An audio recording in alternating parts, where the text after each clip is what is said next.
Olá, estudante do 8º ano do Ensino Fundamental. Sou Mônica Couto, professora de Geografia. Durante esse período aí de aulas por esse canal de TV, temos conversado sobre alguns aspectos da geografia. Na última aula, a gente conversou sobre alguns conceitos que vão ser muito importantes a partir de agora para que a gente consiga estudar e compreender melhor os estados, nação, os países, os continentes e essas relações que esses países estabelecem entre si, como é que ocorre a apropriação desses territórios. Então, a nossa última aula foi uma possibilidade da gente construir esses conceitos, para então agora começarmos a conversar sobre os continentes e suas especificidades.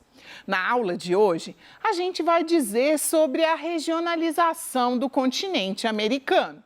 Um continente do qual o nosso Estado-nação, do qual o nosso país, Brasil, é parte. Mas antes da gente começar, o que a gente vai construir juntos, então, nessa aula? Na aula de hoje, nós vamos definir juntos o conceito de região. Ou seja, para regionalizar um território, eu preciso saber qual é o conceito que está por trás disso. Então, o que significa o conceito de região para a geografia? Nós vamos juntos identificar diferentes critérios de regionalizar. Ou seja, vamos pensar juntos como é que a gente elege um determinado critério para regionalizar, para separar, para classificar os países, considerando uma determinada característica. E juntos nós vamos descobrir também quais são as formas mais comuns de regionalizar o continente americano. Falaremos então de duas formas mais usuais para a regionalização do nosso continente. Antes da gente começar, eu te convido a analisar comigo 3 mapas mundi com diferentes temas.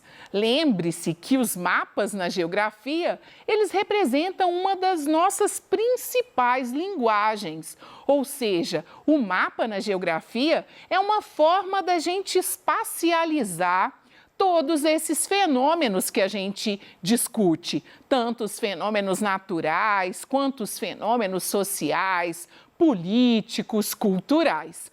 Então, vem comigo observar o primeiro mapa. Eu te dou uma outra dica. Observe 2 elementos desses mapas, o título e a legenda. Eles vão nos dar um indicativo do que esse mapa quer nos transmitir. O primeiro mapa, então, ele tem como título Índice de Desenvolvimento Humano, IDH, em 2017. Eu não sei se você já se deparou com essa sigla, já comentaram com você sobre esse índice. O IDH, ele é um índice que pensa a qualidade de vida em um determinado território. Aqui, no caso, a gente está dizendo do IDH de países, mas o IDH pode ser feito até na escala do município aí onde você vive. Depois eu até te convido a pesquisar qual é o IDH do seu município, porque ele traduz algumas coisas para a gente. O IDH, então, ele é esse indicador que varia de 0 a 1. Quanto mais próximo de 0, mais complicadas são as condições de vida naquele país. Quanto mais próximo de 1, melhores são as condições de vida nesse país. E o que eles enxergam, o que eles avaliam para dizer que um país tem um IDH, por exemplo, médio? Que é o nosso caso de Brasil aí, que está colorido com um verdinho intermediário. Um verde aí meio que bandeira mesmo. O que eles consideram? Eles consideram 3 coisas. Eles consideram a expectativa de vida, ou seja, nascendo no Brasil, com as características naturais, culturais e econômicas, quantos anos em média esse brasileiro vai viver? E se ele nascer nos Estados Unidos, no Canadá, na África do Sul, ele vai viver a mesma quantidade? Então, um dos índices dentro do indicador é a expectativa de vida. Um segundo índice é a escolarização, ou seja, qual é o grau de acesso à educação que essa população apresenta. E o terceiro está relacionado à distribuição da renda per capita, ou seja, por cabeça, em um determinado país. Então, observando o mapa aqui, a gente tem países de DH muito alto, alguns países da América do Norte, alguns países da Europa, Argentina e Chile estão figurando na América do Sul como países de DH alto, né? Então, observa o mapa, guarda essa informação. O nosso segundo mapa traz a distribuição de recursos hídricos em 2014. De novo, observe o título e a legenda e depois faça essa apreciação do mapa. Aqui, então, a gente tem o nível de potencialidade de água potável aí para a população nos países do mundo. E aqui eu chamo a sua atenção que está uma lógica de metro cúbico, ou seja, 1.000 litros por habitante por ano. Então, a gente consegue perceber que existem algumas áreas do planeta que têm o que a gente chama de estresse hídrico. Porque esses países que estão coloridos até um verde mais claro, e aí eu vou chamar a sua atenção para o México, são países que em alguma medida têm dificuldade de garantia dessa água tratada, né, potável para essa população. Pode ser por uma característica climática, e aí eu chamo a sua atenção, de repente, para as áreas de deserto. Olha a posição lá do continente africano. Os países onde o deserto do Saara, né, é um fenômeno natural na paisagem. Então, tem a ver com essa questão de disponibilidade da própria dinâmica da natureza, mas tem também um problema de poluição dessas águas. E o terceiro mapa é o de população urbana, em 2017. E aqui a gente tem o percentual de pessoas vivendo nas cidades. Então, quem está colorido de um lilás, de um roxo mais escuro, é onde a gente tem mais de 80% das pessoas vivendo nas cidades. Onde está tendendo para um arroxeado mais claro, tendendo para um rosinha bem suave, a gente tem áreas onde a população ainda reside, na sua maior parte, no campo. E aí eu te pergunto, depois de observar esses três mapas, eles estão regionalizados, né? Existe um critério que foi escolhido para a gente destacar que tem determinados países que têm um IDH médio, alto, muito alto, ou que tem grande parte da sua população vivendo na cidade, ou que, por exemplo, tem dificuldade com acesso à água. E aí eu te pergunto, a partir dos mapas, como é que a gente podia definir então esse conceito que vai ser tão importante para nós, que é a região? Eu começo te dizendo que o conceito região, ele é um conceito muito amplo e dá para a gente fazer referências variadas, em variadas escalas e em variadas áreas de conhecimento e até mesmo as profissões, né? Então, por exemplo, na psicologia, a gente pode pensar na região cerebral. Olha como que a escala se aproxima, né, de uma parte do nosso corpo, mas a gente pode pensar a lógica da região, então, na perspectiva da geografia, que é essa perspectiva do território, da ocupação desse território, da caracterização desse território. Então, aqui a gente está dizendo para a geografia de uma porção do território que apresenta características semelhantes, que são passíveis de serem agrupadas quando a gente faz a escolha de um critério ou de uma forma de classificar. Então, a regionalização, ela pode seguir alguns critérios. E vamos juntos tentar associar esses critérios àqueles representados nos 3 mapas mundi que a gente observou? Critério natural. Então, a gente está dizendo de características semelhantes que determinadas regiões do mundo apresentam. Então, a gente poderia dizer, por exemplo, das áreas de vegetação arbustiva, ou de vegetação florestal, ou de vegetação rasteira, e aí a gente poderia fazer o agrupamento de alguns biomas. E aí eu já chamo a sua atenção. O nosso mapa de recurso hídrico, de disponibilidade de recurso hídrico, ele é um mapa que o critério utilizado foi o natural.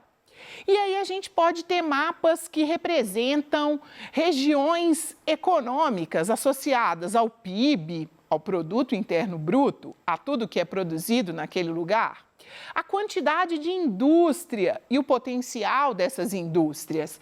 A gente pode ter os mapas políticos, que são os mais comuns, que são aqueles que apresentam tanto a divisão político-administrativa mesmo dos territórios, né, nas diferentes escalas de estado, de país, de município.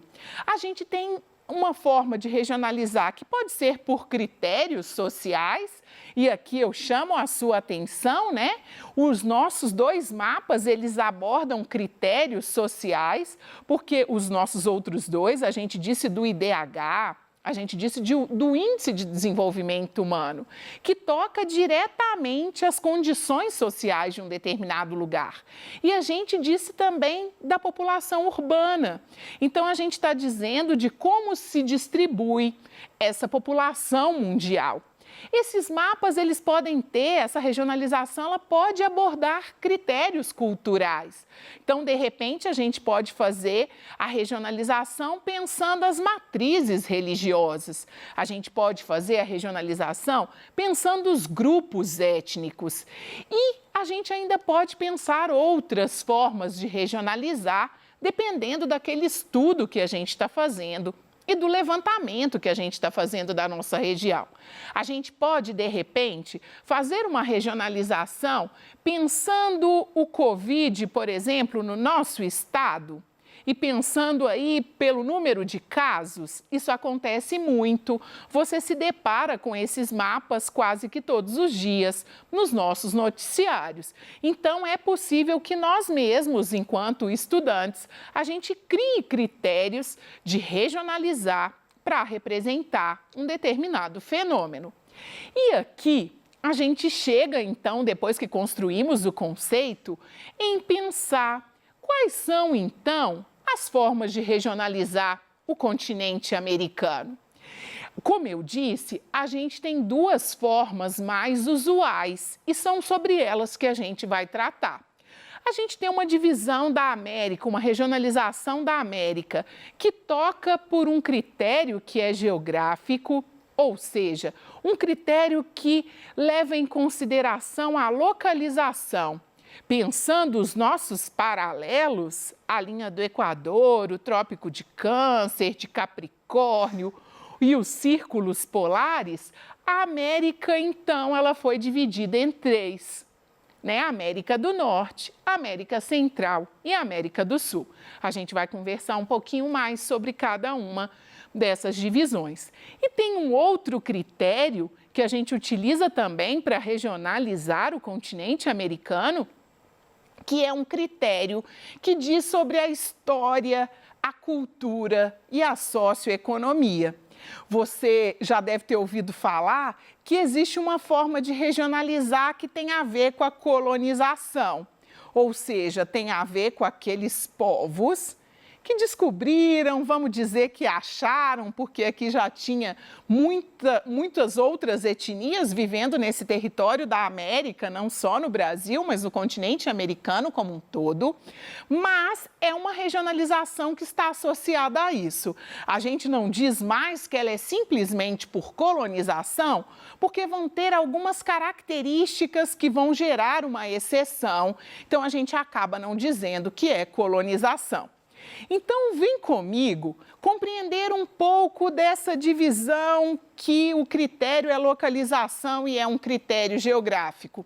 Temos, então, a América do Norte, formada por Canadá, Estados Unidos, México, Alasca, território, norte-americano, e a Groenlândia, um território, uma possessão da Dinamarca no continente americano, formando, então, aí a América do Norte. E olha, como a gente tem os países de grande extensão, eles configuram 55% de todo o nosso território. E aí eu te chamo para dar atenção especial a essa partezinha central, que às vezes deve ter ficado até difícil de observar aí. Mas é o que a gente chama de América Central, que tem só 2% de terra desse grande território que é o continente americano. E essa porção, ela é dividida em duas. Essa estreita faixa de terra que liga a América do Sul à América do Norte, a gente chama de istmo. E aqui a gente tem um conjunto de ilhas que a gente comumente chama de Caribe ou de Antilhas. E a América do Sul, região onde está localizado o Brasil, 12 países independentes, mais a Guiana Francesa, que é uma possessão da França em território da América do Sul. E aí, eu te convido a observar comigo agora a outra forma de regionalizar, que dissemos que está associada à cultura, à história e às características socioeconômicas. Aqui a gente tem uma América agora dividida em duas. A gente tem uma América que a gente chama de anglo-saxônica e uma América que a gente chama de latina. E tem muito a ver, principalmente, com os povos que chegaram, enfim, que descobriram, que acharam, que colonizaram esse território. Estados Unidos e Canadá, então, vão ter a língua inglesa, salve o Canadá, que tem uma porção do país que fala o francês, o Quebec, a província do Quebec. No Canadá, então, a gente tem duas línguas, mas ganhou o nome de anglo-saxônica em função disso. E a América Latina tem a ver com portugueses e espanhóis, embora a gente tenha algumas exceções. Na Jamaica, por exemplo, se fala a língua inglesa e mesmo assim a Jamaica, uma ilha aí da América Central, é considerada América Latina. Vamos discutir nas próximas aulas um pouco mais sobre essa divisão aí em anglo-saxônica e em latina. E aí eu te chamo só para pensar que era um território onde tinham muitos povos indígenas. E esses povos indígenas até hoje eles lutam pelo seu reconhecimento. Esse mapa traduz um pouco isso. E aí, já chegando, já caminhando para o fim, eu te chamo a analisar comigo bem rapidinho essa charge que fez uma forma de regionalizar o mundo aí. E que tipo de regionalização seria essa? Se você olha, o mapa está ao contrário para abrigar, então, esses sujeitos, esses personagens. A gente tem uma regionalização aí do mundo em desenvolvidos e emergentes em desenvolvimento.